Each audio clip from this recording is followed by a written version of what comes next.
문화재 수립 복원에 있어서 문화재청의 노력이 사실은 끊임없이 이어지고 있어요. 근데 그런 점에서 눈여겨볼 만한 대목이 있는지. 내가 보기에는 지금 인원도 이제 옛날보다 많이 이제 지원이 되고 예산도 이제 보면은 많이 늘었어요. 근데 이제 제일 중요한 게 뭐냐면 뭐 사업도 중요하고 뭐 기술적인 축적도 중요하지만 내가 보기에는 문화재 정책 제도를 한번 돌이켜봐 가지고 냉정하게 이 부분은 우리가 고쳐야 되겠다. 이걸 안 고치면은 앞으로 나가기가 힘들다. 그런 점이 난 있다고 봐요. 제도상에 우선 그런 문제가 있어요. 또 문화재 보호법 중에서도 그런 문제가 있고 그런 걸 좀 심도 있게 체크를 해서 고칠 거는 좀 과감하게. 왜냐하면 그렇지. 이 문화재라는 건 특수한 물건이에요. 이거는 다시 만들 수도 없고 있는 걸 보존하는 건데 여기에 너무 인색하게 하지 말아라. 그게 난 기본이라고 봅니다. 업체들이 불만이 현실에 안 맞는다는 거예요. 우선 현실에 안 맞는다는 얘기는 뭐냐면 거기서 현실에 안 맞는 데에서도 자기 또 이익을 취해야 되니까 그럼 결국에 누가 손해를 보느냐? 문화재가 손해를 보는 거예요. 국민이 손해를 보는 거죠. 사실. 그러니까 수리하면 수리할수록 문화재를 오히려 보존하는 게 아니라 갉아먹는 거다 이거예요. 사실 문화재청이 끊임없이 그런 부분들을 바꿔나가려고 노력을 하는데, 그러니까 제가 좀 한 가지 아쉬운 점은 왜 이런 전문가들의 고견을 좀 듣고 문화재청에서도 좀 이런 노학자분들의 진짜 경험에서 묻어난 그 누구도 흉내낼 수 없는 이런 것들을 좀 조속히 자료 데이터화하는 것이 결국 우리나라 문화재를 보존하고 지키는데 굉장히 큰 약속이 될 겁니다. 요식적인 무슨 책 내고 이러는 것이 아니라 몇 시간에 걸치더라도 녹취를 좀 뜨고 뭐 기탄 없는 얘기를 좀 들어서 그걸 정리하고 자료화시켜서 어떤 현장은 어떻고 이런 것들을 좀 다 체계적으로 정리하는 그게 몇 사람의 인력보다도 몇 사람의 기능보다도 훨씬 더 소중한 기록이라고 저는 생각합니다. 정몽욱 교수님은 어떻게 생각하세요? 문화재청의 지금 이제 노력이 지금 제대로 가고 있는지. 뭐 전에 비해서는 그래도 기구도 커지고 예산도 커지고 해서 열심히들 하고 또 이제 국민들에게 또 일반인들에게 이제 그 문화재를 좀 알리기 위해서 애쓰는 점은 전부 다 많이 좋아졌다 이런 생각은 드는데 제가 조금 불만스럽게 여기는 부분은 요즘 너무 이제 이 문화재를 활용하는 쪽에 비중을 많이 두고 있지 않나. 물론 뭐 문화재 활용하는 것도 좋아요.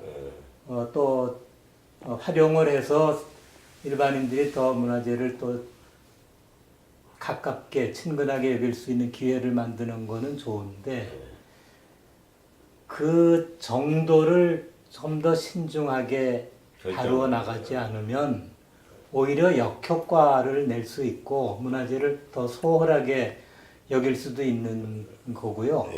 특히 이제 궁궐 같은 부분은 굉장히 좀 활용을 하더라도 엄격한 선을 가지고 접근을 해야 할 필요가 있지 않을까 싶은 부분이 있고요. 근데 활용하기 전에 지금 이제 그거를 더 일반인들에게 알리기 위해서 내부에다가 뭐 돗자리도 깔고 의자도 갖다 놓고 병풍도 설치하고 그러는데 사실 그거 하나하나 제대로 하려면 막대한 비용도 들고 기술자도 필요하고 그 굉장히 오랜 기간 좀 고증하는 노력도 필요한데 이걸 좀 서둘러서 뭔가 보여주려고 하느라고 오히려 그 궁궐이 가지고 있는 품격을 많이 떨어뜨리는 부분들이 있지 않나 싶어서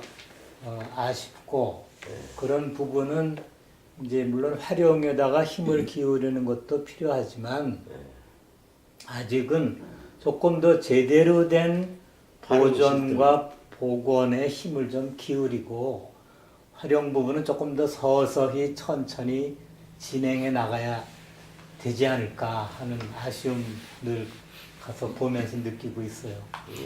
그리고 김동욱 교수님은 이제 문화재 수리 기술자 시험 본다든지 뭐 시험 보면 김동욱 교수님 저서가 필독서라고 그러는데요. 그 문화재 수리하는 데서 가장 중요한 부분이 뭐라고 생각하세요? 우리 이제 후학들한테.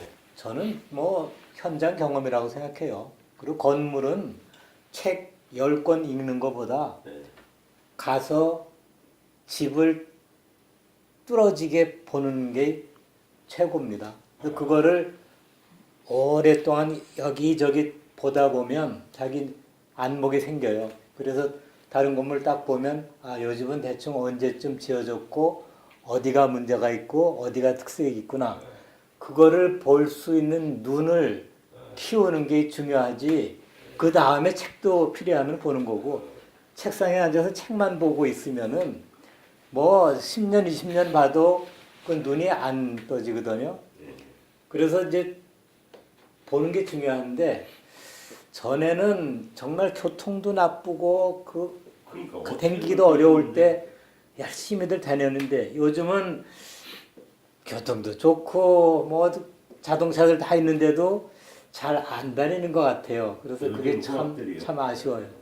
그 전에는 이제 어딜 그 고적 답사를 가면은 시간을 많이 소요해서 가잖아요.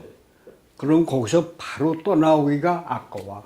시간이. 간 시간이 있으니까. 근데 요즘에는 너무 쉽게 가니까 너무 쉽게 나와. 이게 문제야. 또 다음에 또 오면 되지 뭐 이렇게 생각. 그렇지. 그러니까 지금 김 교수 얘기했듯이 몸으로 이게 스며들어야 돼요. 문화재라는 건. 왜냐하면 이제 성벽 같은 데 이렇게 가봐도 그냥 휙 본다고. 근데 그 돌 하나하나를 보면서 이걸 쌓을 때 얼마나 그 조상들이 고생을 했을까. 저 밑에서 저걸 짊어지고 와가지고 여기다 저거 하나 돌을 놓는데 얼마나 정성이 들었을까. 그런 걸 생각하면서 보면은 그 성벽이 달리 보여. 그래. 저도 선생님 말씀에 아주 전적으로 공감하고요. 역시 우선 시대를 잘 읽고 건물을 같이 보면 훨씬 더 감동이 크게 다가올 거다 하는 생각이 같아요.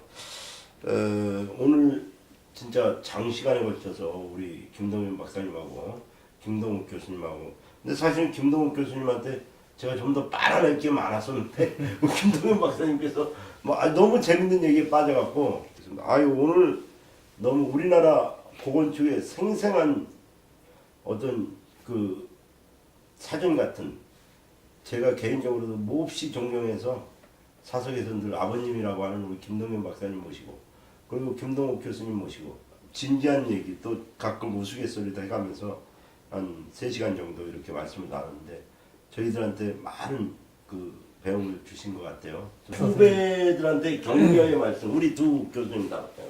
그 문화재 일은 참 보람 있고 재미있고 즐거움이 가득한데요. 하루 이틀에 안 되기 때문에 이거는 오래 한다고 생각해야 되고 또 오래 하면 할수록 더 깊이를 느끼게 되고 더 즐겁습니다. 그런데 그러려면 건강해야 돼요. 오래 살아야 됩니다. 이 분야에서 뭔가 자기의 그 성취감을 얻으려면. 그래서 늘 건강 주의하면서 문화재 열심히 하시기 바랍니다. 고맙습니다. 문화재를 전공하는 여러분들은 행복하신 분들입니다. 한마디로 얘기해서. 왜냐하면 이 문화재를 자기가 살면서 여기에 관여하고 참여하고 이걸 업으로 가진다는 것은 나는 행운을 얻은 사람들이라고 봅니다. 왜냐하면 이 문화재라는 건 그렇게 아무나 하는 게 아니에요. 이건 다 정해진, 하늘이 정해진 사람들이 한다고 난 생각을 해요. 그래서 우선 그분들한테 행운의 열쇠를 주인 분들이라고 얘기를 하고 싶고, 그렇게 하려면은 평생을 이 분야에서 일을 하려면은 열심히 노트하고, 그리고 마음으로 어떻게 갖느냐. 사람이 아주 꼼꼼해야 돼. 이 문화재를 다루려면. 그 대신, 꼼꼼한 대신 그 반대로 과감성도 있어야 돼. 이 두 가지를 잘 조화를 시켜서 이 문화재 일을 하면은 좋은 결과가 나올 거라고 저는 믿습니다. 여러분 수고들 하십시오.